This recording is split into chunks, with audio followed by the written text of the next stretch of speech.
Hello everyone, आप सभी का स्वागत है एक बार फिर से आपके चैनल कम्पिटिटिव टारगेट क्लासेस पे।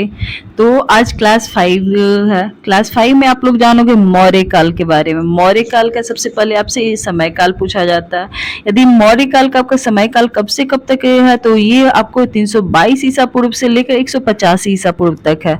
जहाँ पे आज आपके यहाँ से सारे क्वेश्चन आपको यहाँ पे बताए जाएंगे जो कि आपके एग्जाम में डायरेक्ट हिट करेंगे। तो जरूर वीडियो के लास्ट तक बने हुए रहना। ये वीडियो आपके एग्जाम के लिए काफी ज्यादा ही हेल्पफुल होंगे। इसके साथ साथ पूरे ल्यूसेंट का बुक कवर करवाया जा रहा है। आपको बिहार पुलिस और बिहार दरोगा की तैयारी करवाया ही जा रहा है। ये बुक आपके अदर स्टेट एग्जाम के लिए इंपॉर्टेंट होंगे, चाहे वो यूपी पीसीएस के लिए हो, यूपी का एग्जाम हो, झारखंड का हो, राजस्थान का हो, क्योंकि जीएस और जीके का क्वेश्चन सबके लिए इक्वल ही होता है। तो अभी तो आपका ल्यूसेंट बुक चल रहा है, कुछ दिन में आपका ये बुक कंप्लीट करके आपका घटना चक्र का बुक चलेगा। इसके बाद और अनेक बुक चलेंगे। तो बिल्कुल इस चैनल को सब्सक्राइब कर लेना ताकि आने वाले समय में आपको सारे नोटिफिकेशन क्लासेस के मिल सके। तो हम लोग आज स्टार्ट करेंगे मौर्य काल। मौर्य काल जिसका समय काल 322 ईसा पूर्व से लेकर 185 ईसा पूर्व तक है। तो आज का पहला क्वेश्चन, चाणक्य। चाणक्य का अन्य नाम क्या था? तो चाणक्य का अन्य नाम बहुत बार पूछा जा चुका और ये बहुत सारे स्टूडेंट को पता भी होगा कि क्या नाम था। तो विष्णुगुप्त। इसका right answer option number B हो जाएगा। नेक्स्ट क्वेश्चन, निम्नलिखित में से किसकी तुलना मैकियावेली के प्रिंस से की जाती है? यहाँ पे आपको हर एक जो कि इंपॉर्टेंट पॉइंट होगा उसे अंडरलाइन कर दिया जाएगा ताकि आपको समझने में आसानी हो जाए। जैसे कि क्वेश्चन नंबर 2 की ओर देख रहे हो, निम्नलिखित में किसकी तुलना मैकियावेली के प्रिंस से की जाती है? तो मैकियावेली के प्रिंस की तुलना यदि पूछा जाए तो किससे किया जाता है? तो इसका right answer option number B हो जाएगा, कौटिल्य का अर्थशास्त्र से। कौटिल्य के अर्थशास्त्र से मैकियावेली के प्रिंस से की जाती है तुलना। नेक्स्ट क्वेश्चन, क्वेश्चन नंबर 3, वह शासक कौन था जिसने राज सिंहासन पर बैठने के लिए अपने बड़े भाई सुसीम की हत्या की थी? या फिर आपसे पूछा जाए कि सुसीम की हत्या किसने किया था?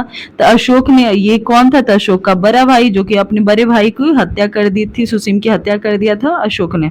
नेक्स्ट क्वेश्चन, क्वेश्चन नंबर 4, निम्नलिखित में से सम्राट अशोक की वह पत्नी कौन थी जिसने उसको प्रभावित किया था? तो इसका right answer option number D हो जाएगा, कारुबाकी। और ये बहुत बार क्वेश्चन किया जा चुका और ये एग्जाम के लिए काफी ज्यादा सेलेक्टेड क्वेश्चन है।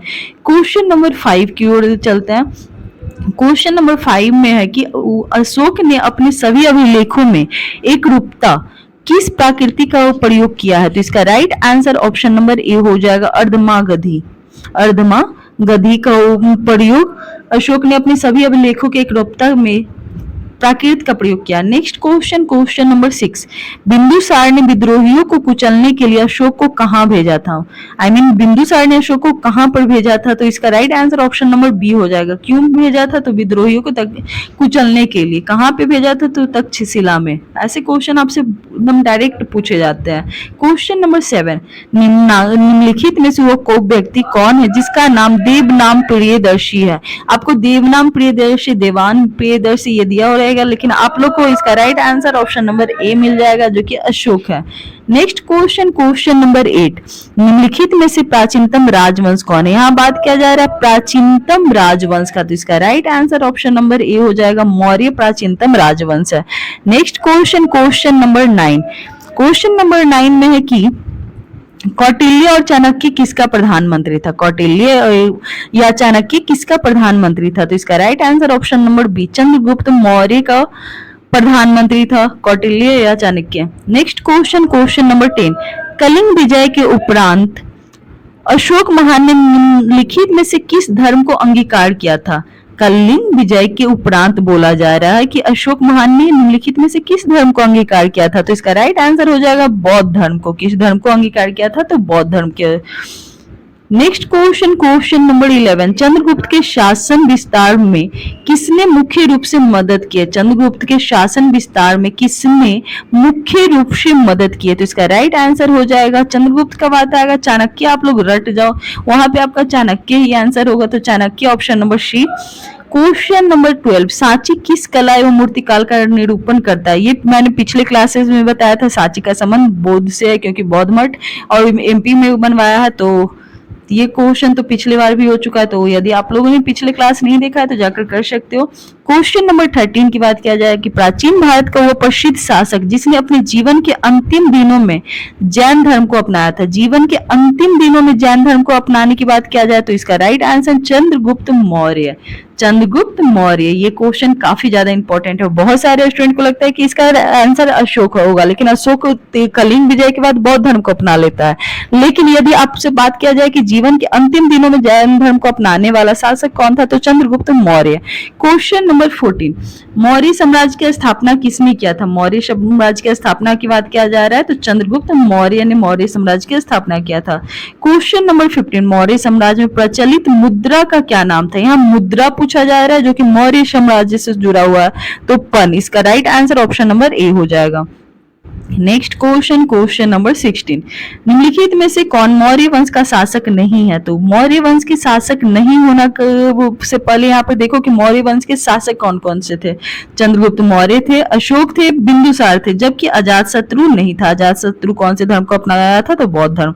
नेक्स्ट क्वेश्चन, क्वेश्चन नंबर 17, निम्नलिखित में से अशोक का उत्तराधिकारी कौन था? अशोक का उत्तराधिकारी कौन था? तो कुणाल। अशोक का उत्तराधिकारी का नाम कुणाल था। नेक्स्ट क्वेश्चन, क्वेश्चन नंबर 18, मुद्रा राक्षस के लेखक निम्नलिखित में से कौन है? मुद्रा राक्षस के लेखक की बात किया जा रहा है तो Vishakhadatta. Option number B इसका राइट आंसर हो जाएगा। क्वेश्चन नंबर 19, विशाख दत्त के प्राचीन भारतीय नाटक मुद्रा राक्षस का विषय वस्तु क्या है? मतलब मुद्रा राक्षस जो नाटक था उसकी विशेष कहानी क्या था, किस पे वो डिपेंड किया था? तो यहाँ पे आपको पता होगा कि चंद्रगुप्त मौर्य के समय राज दरबार के दुर्भी सिंधियों के बारे में, चंद्रगुप्त मौर्य के समय में राज दरबार के दुर्भी सिंधियों के बारे में, तो इसका राइट आंसर 19 का डी हो जाएगा।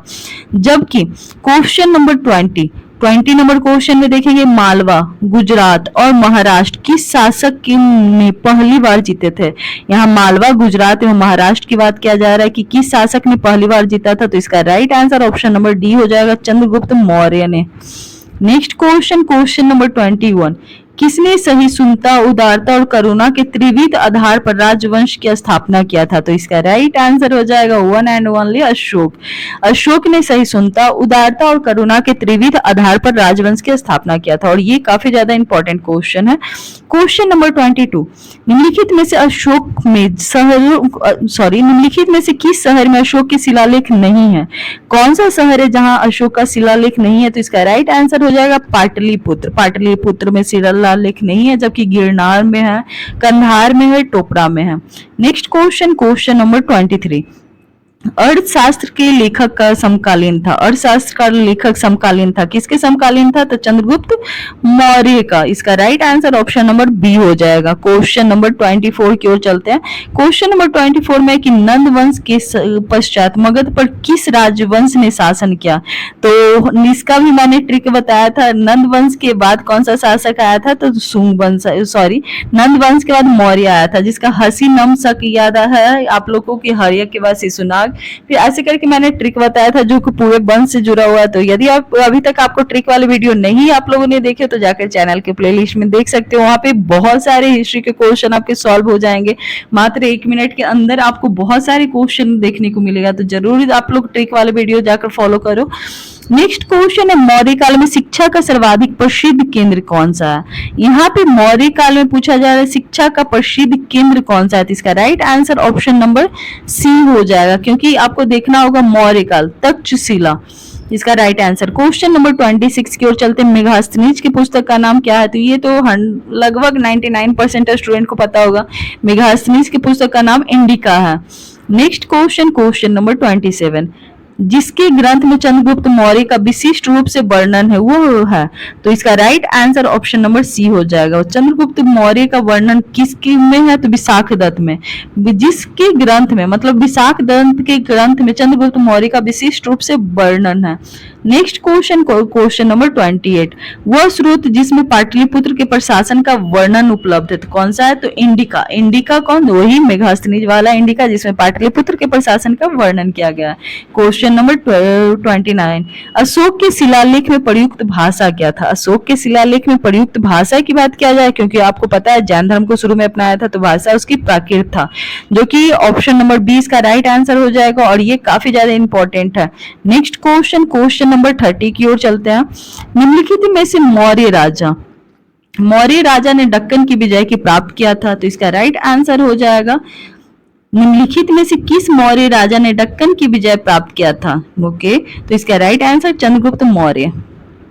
नेक्स्ट क्वेश्चन, मेगास्थनीज ने भारतीय समाज में कितनी श्रेणियों में विभाजित किया था? यहाँ मेगास्थनीज की श्रेणियों की बात किया जा रहा है, तो इसका राइट आंसर हो जाएगा आप लोग का ऑप्शन नंबर डी, 7।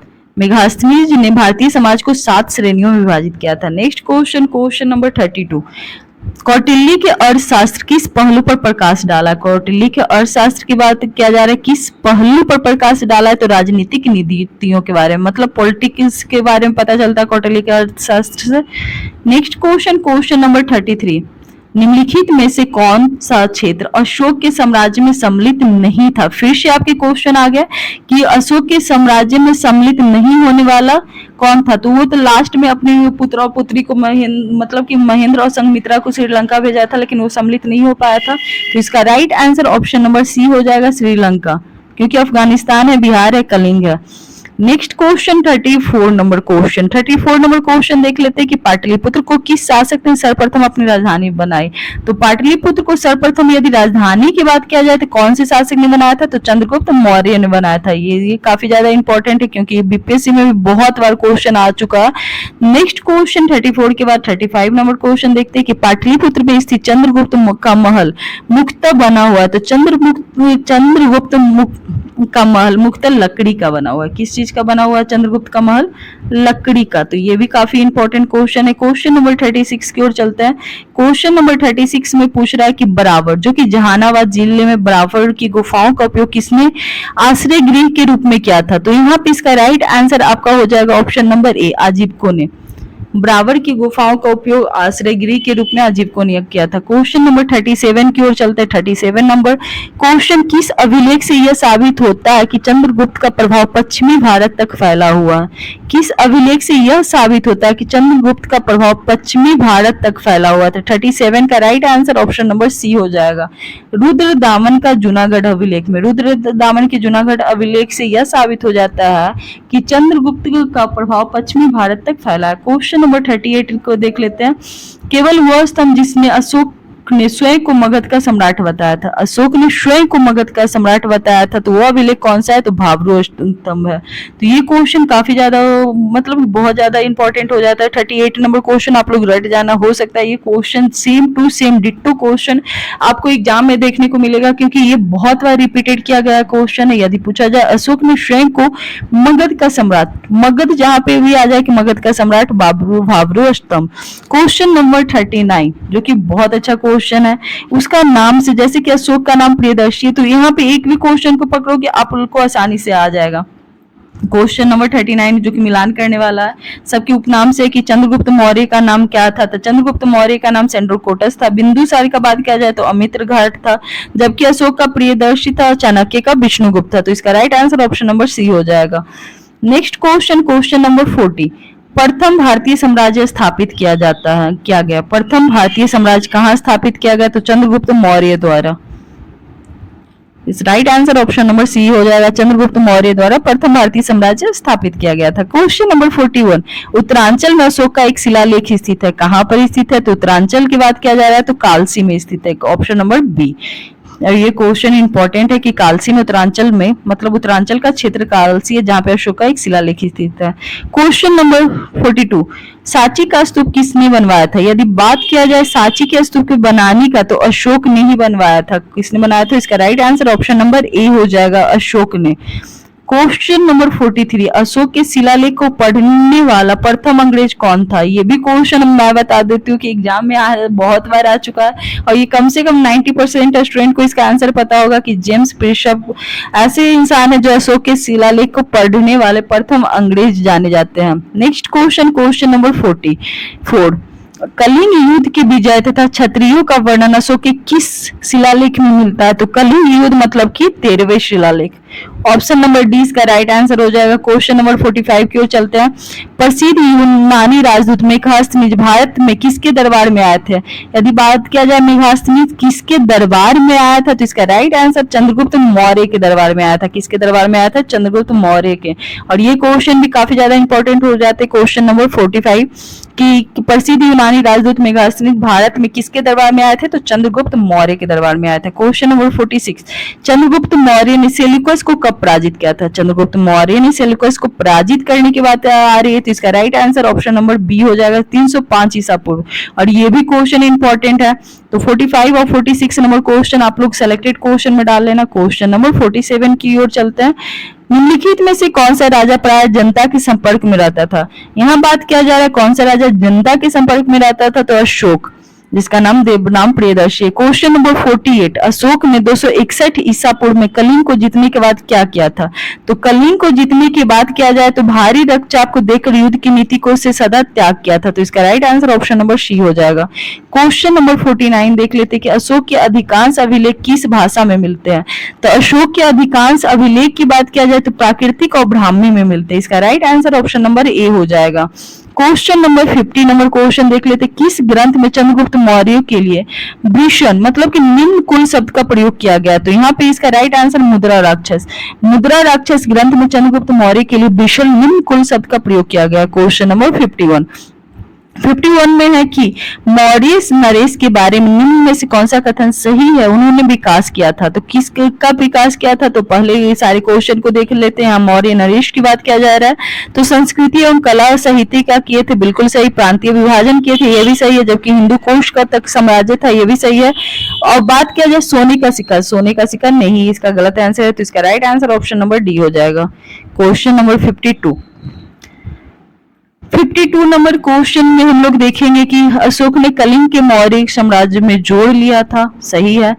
कलिंग दक्षिण भारत के आने वाला स्थलीय एवं समुद्री मार्गों का नियंत्रित करता है, ये भी सही है। और दोनों का कलिंग से संबंधित क्वेश्चन है तो क्वेश्चन इसका राइट आंसर ए और आर दोनों सही होगा। आर ए की सही व्याख्या करता है, मतलब कि ऑप्शन नंबर ए सही होगा। Next question, question number 53, Ashok के जो शिलालेख संगम राज्य के बारे में हमें बताते हैं उनमें शामिल है।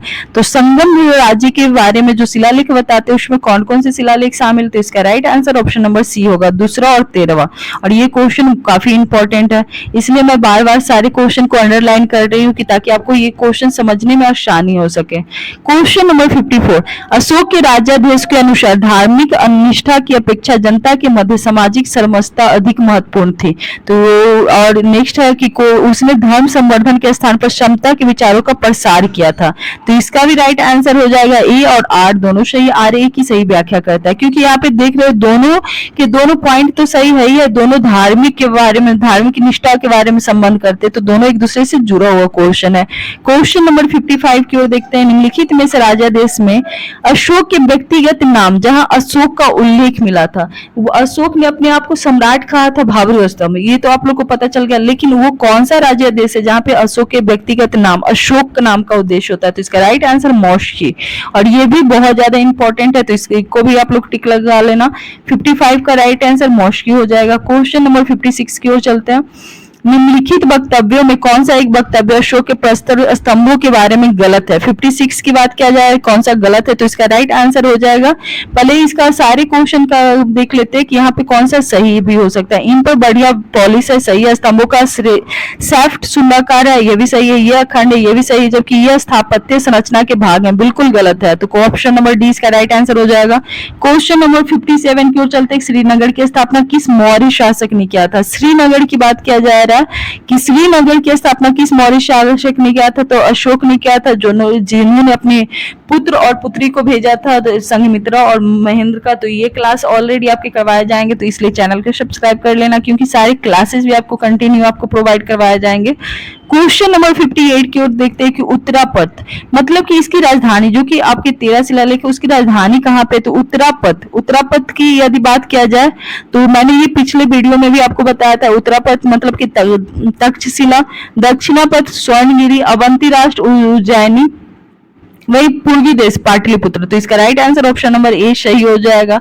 क्वेश्चन नंबर 59 की ओर चलते हैं। क्वेश्चन नंबर 59 में कि किस ग्रंथ में शूद्रों के लिए आर्य शब्द का प्रयोग किया गया है, तो कौन से ग्रंथ में किया गया है, तो अर्थशास्त्र में शूद्रों के लिए आर्य शब्द का प्रयोग किया गया है। क्वेश्चन नंबर 60 देख लेते हैं। अशोक ने अपने राज्याभिषेक के चौथे वर्ष में निग्रोध के प्रभाव से प्रभावित होकर किससे बौद्ध धर्म की दीक्षा ले ली थी, तो इसका right answer option number C हो जाएगा, उपगुप्त से। अशोक ने अपने राज्याभिषेक के चौथे वर्ष में निग्रोध के प्रभाव से प्रभावित होकर बौद्ध धर्म की दीक्षा ले ली थी। क्वेश्चन नंबर 61 में किसने पाटलिपुत्र को पोलीब्रोथा कहा था, पोलीब्रोथा किसने कहा था, तो मेगास्थनीज ने। ये क्वेश्चन बहुत बार पूछे जा चुके हैं, इसलिए आपको इसी सिलेक्टेड क्वेश्चन में डाल लेना कि पाटलिपुत्र को पोलीब्रोथा किसने कहा था, तो मेगास्थनीज ने कहा था। नेक्स्ट क्वेश्चन नंबर 62, ये भी क्वेश्चन बहुत ज्यादा इंपॉर्टेंट है। यदि बात किया जाए मौर्य काल में एग्रोनोमोई किससे कहा जाता है, एग्रोनोमोई, इसके नाम से ही पता चल रहा है कि सड़क निर्माण अधिकारी को एग्रोनोमोई कहा जाता है। तो 62 नंबर क्वेश्चन को भी आप लोग सेलेक्टेड क्वेश्चन में डाल सकते हो। बात किया जाए 63 नंबर क्वेश्चन कि मौर्य काल में गुप्तचरों को क्या कहा जाता है, तो गुप्तचरों को गुड पुरुष कहा जाता है। इसका राइट आंसर ऑप्शन नंबर ए हो जाएगा इसका राइट आंसर। क्वेश्चन नंबर 64 की ओर चलता है। किस श्रीलंकाई शासक ने अपने आप को मौर्य सम्राट अशोक के आदर्शों के अनुरूप ढालने की कोशिश किया था, तो इसका right answer option number C हो जाएगा, 30 श्रीलंकाई शासक ने अपने आप को मौर्य सम्राट अशोक के आदेशों को अनुरूप ढालने की कोशिश किया था। नेक्स्ट क्वेश्चन 65 नंबर क्वेश्चन, किस जैन ग्रंथ में चंद्रगुप्त मौर्य के जैन धर्म अपनाने का उल्लेख मिलता है, चंद्रगुप्त मौर्य का जैन धर्म अपनाने का उल्लेख पूछा जाए किस ग्रंथ में मिलता है, तो परिशिष्ट पड़वन में। और ये क्वेश्चन भी इंपॉर्टेंट हो जाता है। क्यों इंपॉर्टेंट हो जाता है, आपको ऐसे ही पूछा जाता है परिशिष्ट पड़वन का संबंध कौन से ग्रंथ से है, तो जैन ग्रंथ से है, और यहाँ पे ही आपको चंद्रगुप्त मौर्य के जैन ग्रंथ अपनाने का उल्लेख भी मिल जाता है। क्वेश्चन नंबर 66 में किस महीने से मौर्य का राजकोषीय वर्ष आरंभ होता है, किस महीने से यदि पूछा जाए कि राजकोषीय वर्ष आरंभ होता है मौर्य का, तो आषाढ़ से, मतलब कि जुलाई माह से मौर्य का स्टार्ट होता है। Right answer option number B हो जाएगा। क्वेश्चन नंबर 67, निम्नलिखित में से दक्षिण भारतीय जातियों का उल्लेख अशोक के शिलालेख में किया गया था, तो किसका किया गया था, तो यहाँ पे देख लेते हैं। चोल का किया गया था, पांडे का किया गया था, जबकि सात्यपुत्र का और केरल पुत्र का भी किया गया था। तो इसका राइट आंसर ऑप्शन नंबर ए हो जाएगा, चोल, पांडे, सात्यपुत्र और विष्णुकुंड का दक्षिण भारतीय जातियों का उल्लेख अशोक ने शिलालेख में किया। नेक्स्ट क्वेश्चन 68 नंबर क्वेश्चन देख लेते हैं कि 68 नंबर क्वेश्चन में है कि अशोक के बारे में जानने के लिए सबसे महत्वपूर्ण स्रोत है, अशोक के बारे में जानने के लिए सबसे महत्वपूर्ण स्रोत क्या है, तो उसका शिलालेख है। इसका right answer option number B है। ये सारे क्वेश्चन आसानी से आप लोग सही कर सकते हो, ऐसे क्वेश्चन आपका गलत नहीं होना चाहिए। क्वेश्चन नंबर 69, अशोक के काल में कौन सी लिपि दक्षिण भारत में परिवर्तित हुई थी, अशोक के काल में कौन सी लिपि दक्षिण भारत में परिवर्तित हुई थी, तो ब्राह्मी। जैसा कि आपको प्राकृतिक और ब्राह्मी कहाँ से मिलता है, तो अशोक से। नेक्स्ट क्वेश्चन 70, अशोक से जुड़ा हुआ भाषा है, ऐसा नहीं कि अशोक से मिलता है। नेक्स्ट क्वेश्चन, अशोक के अभिलेख भारतीय उपमहाद्वीप के बाहर भी पाया जाता है, निम्नलिखित में से किस देश में यह पाया गया है, तो 70 नंबर क्वेश्चन, अशोक का अभिलेख भारतीय उपमहाद्वीप के बाहर भी पाया जाता है, निम्नलिखित में से किस देश में यह पाया गया, तो इसका राइट आंसर अफगानिस्तान हो जाएगा, ऑप्शन नंबर ए राइट आंसर। क्वेश्चन नंबर 77 की ओर चलेंगे। यहाँ से थोड़ा सा क्वेश्चन आपको ध्यान से देखना होगा, लेकिन ये अच्छे क्वेश्चन है कि अत्यंत पॉलिश किए गए एक आसम अशोक के स्तंभ जिसे पांडु रंजित बालुकाश्म के एकल टुकड़ों में तक्षित किए गया है, उसे साधारणतः कहाँ की खदानों से निकाला गया, तो इसका राइट आंसर यदि 71 की बात किया जाए तो मिर्जापुर के समीप चुनार से। यहाँ पे क्वेश्चन आप लोग समझो कि पॉलिश किए गए एक आसम अशोक के स्तंभ की बात किया जा रहा है, जिसे पांडु रंजित बालुकाश्म के एकल टुकड़ों में तक्षित किए गया है, उसे साधारणतः मिर्जापुर के समीप चुनार की खदानों से निकाला गया है। क्वेश्चन नंबर 72, भारतीय लिखने की कला नहीं जानते थे, यह किसकी युक्ति है? भारतीय लिखने की कला नहीं जानते थे, यह किसकी युक्ति है? तो मेगास्थनीज की है। इसका right answer option number D हो जाएगा और ये इंपॉर्टेंट क्वेश्चन है। Next question, question number 73। किस मौर्य सम्राट ने एक विदेशी राजा सीरिया के एंटियोकस फर्स्ट से अंजीर, शराब और दार्शनिक को भारत भेजने का आग्रह किया था? ये भी क्वेश्चन काफी ज्यादा इंटरेस्टिंग है। ये क्वेश्चन की स्टोरी भी बहुत अच्छी है, जो कि मैं आपको क्लास में आपको बताऊंगी। 73 का राइट आंसर बिंदुसार हो जाएगा। बिंदुसार मौर्य सम्राट ने एक विदेशी राजा सीरिया के एंटियोकस से अंजीर, शराब और दार्शनिक को भारत भेजने का आग्रह किया था। तो बिंदुसार आप लोग याद करना। नेक्स्ट क्वेश्चन 74 नंबर क्वेश्चन देखो कि अशोक द्वारा कलिंग पर चढ़ाई की जानकारी कौन से महत्वपूर्ण स्रोत में मिलती? तो कलिंग की बात होगा 13वां शिलालेख, आप लोग रट जाओ 13वां शिलालेख। इसका right answer option number C हो जाएगा। Question number 75। बिंदुसार की मृत्यु के समय अशोक किस प्रांत का गवर्नर था? काफी ज्यादा इंपॉर्टेंट क्वेश्चन। तो उज्जैन का। यदि पूछा जाए बिंदुसार की मृत्यु के समय अशोक कहाँ का प्रांत को या कौन से प्रांत का गवर्नर था? उज्जैन का। नेक्स्ट क्वेश्चन, क्वेश्चन नंबर आपको 76 देख लो कि 76 में किस शिलालेख में अशोक ने घोषणा किया कि सारी प्रजा मेरी संतान है? सारी प्रजा मेरी संतान है किसमें? तो सब प्रथम में तो सब बहुत बड़ी बड़ी बात करते, तो इसी से आप लोग ट्रिक से याद करो, पृथक कलिंग शिलालेख से। पृथक कलिंग शिलालेख से आपको पता चलता है कि सारी प्रजा मेरी संतान है। तो इसका राइट आंसर ऑप्शन नंबर ए हो जाएगा। Question number 77। कौन सी घोषणा युद्ध और हिंसा के प्रति अशोक के आंतरिक दुख को स्पष्ट करता है?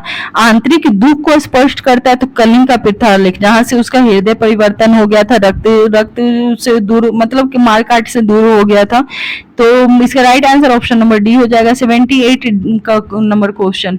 किस शिलालेख में अशोक ने यह घोषणा किया कि किसी भी समय चाहे मैं खाता रहूं, रानी के साथ विश्राम करता रहूं, मैं अपने अंतशाला में रहूं, मैं जहां भी रहूं, मेरे महामात्य मुझे सार्वजनिक कार्यों के लिए संपर्क कर सकते हैं? कौन से अभिलेख में ये चर्चा किया गया है कि अशोक ने कहा था कि मैं किसी भी जगह पे रहूं, लेकिन आप मुझे याद करोगे तो मैं सार्वजनिक कार्य के लिए संपर्क कर सकते हैं, चाहे मैं खाता रहूं, रानी के साथ विश्राम करते रहूं या कोई भी काम करता रहूं? तो इसका राइट आंसर 78 का ऑप्शन नंबर डी हो जाएगा। छठे शिलालेख में, छठा शिलालेख काफी इंपॉर्टेंट है। Next question 79 question. 79 क्वेश्चन में देखेंगे निम्नलिखित में से कौन अवरोही क्रम में, यहाँ अवरोही क्रम, आरोही नहीं, अवरोही क्रम, मौर्य प्रशासन के अधिकारियों का नाम बताता है? मौर्य प्रशासन के अधिकारियों का नाम बताता है तो प्रादेशिक, राजुक और युक्त। इसका राइट आंसर ऑप्शन नंबर ए हो जाएगा और ये क्वेश्चन इंपॉर्टेंट है। अवरोही यदि रहेगा तो प्रादेशिक, राजुक, युक्तक, और यदि आरोही रहा तो युक्तक, राजुक और प्रादेशिक।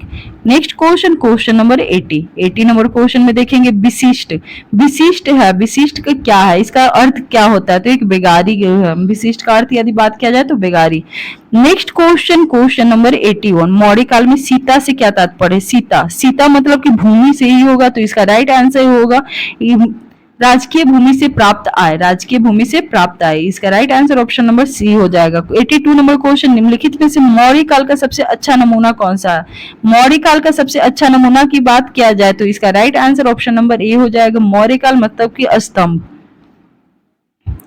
क्वेश्चन नंबर 83 की ओर चलते। 83 नंबर क्वेश्चन में कि कहां से प्राप्त अभिलेखों से मौर्य काल के अकाल, सूखा, जैसी देवी के प्रकोप के समय राज्य द्वारा राहत कार्य किए जाने से विवरण मिलता है? तो कहाँ पे मिलता है? तो इसका राइट आंसर महास्थान, जो कि बांग्लादेश में, सोहगोरा जो कि उत्तर प्रदेश में है। और यहाँ से क्या मिलता है? तो अभिलेखों से मौर्य काल में अकाल, सूखा जैसी देवी प्रकोप के समय द्वारा राहत कार्य किए जाने का विवरण मिलता है। Next question 84। अशोक ने श्रीलंका में बौद्ध धर्म को प्रचार हेतु किसे भेजा था?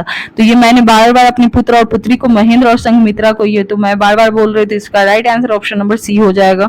Next question 85 number question. Ashok के मन सेहरा जो कि पाकिस्तान में है, शाहबाज गढ़ी जो कि पाकिस्तान में से बाहर बृहद शिलालेख में किस लिपि का प्रयोग किया गया? तो इसका राइट आंसर 85 का यदि पूछोगे तो खरोष्टी हो जाएगा, खरोष्टी। और ये क्वेश्चन इंपॉर्टेंट है। यदि लिपि की बात तो 4 लिपि अपनाई थी, जहां पे आपको अशोक के मन सेहरा जो कि पाकिस्तान है, शाहबाज गढ़ी जो कि पाकिस्तान से प्राप्त बृहद शिलालेख में खरोष्टी लिपि का प्रयोग किया गया। तो 85 नंबर यहाँ पे आपके क्वेश्चन कंप्लीट होते हैं। Question number 86।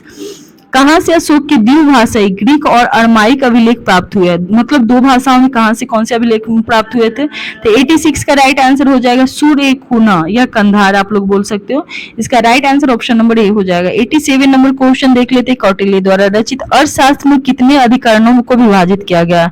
तो 87 का right answer option number D हो जाएगा 15। कौटिल्य द्वारा रचित अर्थशास्त्र का 15 अधिकरणों में विभाजित किया गया। क्वेश्चन नंबर 88 अर्थशास्त्र का उल्लिखित सप्तांग में शामिल थे राजा, क्षेत्र, प्रशासन एवं कोश। राजा, क्षेत्र, प्रशासन एवं कोश अर्थशास्त्र में उल्लिखित है। क्वेश्चन नंबर 89 अशोक के समकालीन तुर्मे कहाँ का राजा था? बात किया जाए 89 का तुर्मे, तुर्मे कहाँ का राजा था? तो मिस्र का था। इसका राइट आंसर ऑप्शन नंबर ए हो जाएगा मिस्र, जो कि काफी इंपॉर्टेंट है। तुर्मे मिस्र। क्वेश्चन नंबर 90 देख लेते। क्वेश्चन नंबर 90 है कि किसके शासनकाल में डिमेकस भारत आया था? किसके काल में डायमेकस या डिमेकस भारत आया था? तो यहाँ पे इसका राइट आंसर हो जाएगा option number B Bindusara. Next question, question number 91 निम्नलिखित अभिलेखों में से किसमें अशोक का नाम उल्लेख है? अशोक का नाम कहाँ पे मिलता है, कौन से में मिलता है? तो यहाँ पे गुर्जरा, जैसा कि मॉस्को और गुर्जरा में मिलता है। तो यहाँ पे इसका राइट आंसर ऑप्शन नंबर ए हो जाएगा गुर्जरा। क्वेश्चन नंबर 92 देख लेते हैं कि किस बौद्ध मूल ग्रंथ में मौर्य सम्राट अशोक का विवरण शामिल है? किस बौद्ध मूल ग्रंथ में मौर्य सम्राट अशोक का विवरण शामिल? तो इसका right answer option number D हो जाएगा महावंश में, महावंश में।